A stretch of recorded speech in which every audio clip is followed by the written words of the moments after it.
Thanks for joining me on this video about how many cases go to trial. People will often ask me, will my case go to trial? The short answer to that is probably not. I base that on the reality that only about 0.5% of all cases go to trial. The reason for that is that people simply don't want to leave the ultimate decision on the outcome of their case to a judge who could never really know the case as well as the people that have been involved with the case over a number of years. Typically, both the injured person and the other driver's insurer want to have some control over the eventual outcome, and that's why we typically resolve injury cases by way of a negotiation or mediation. Neither the insurance company for the person at fault nor the injured person wants to leave the ultimate outcome to somebody else.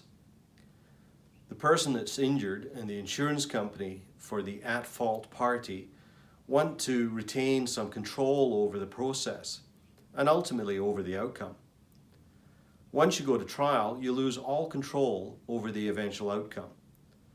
Obviously, you're going to put your best case forward to the judge. However, you don't know what the judge is going to think of your witnesses. That's true for both the plaintiff and the defense. You don't know when you will get the judge's decision. There is no guarantee that you will get a decision at the end of the trial. It's up to the judge to decide when that decision will come out. And it's not unusual to see their decision come out a year or 2 or even 3 years after the trial. So going to trial can be a very long process.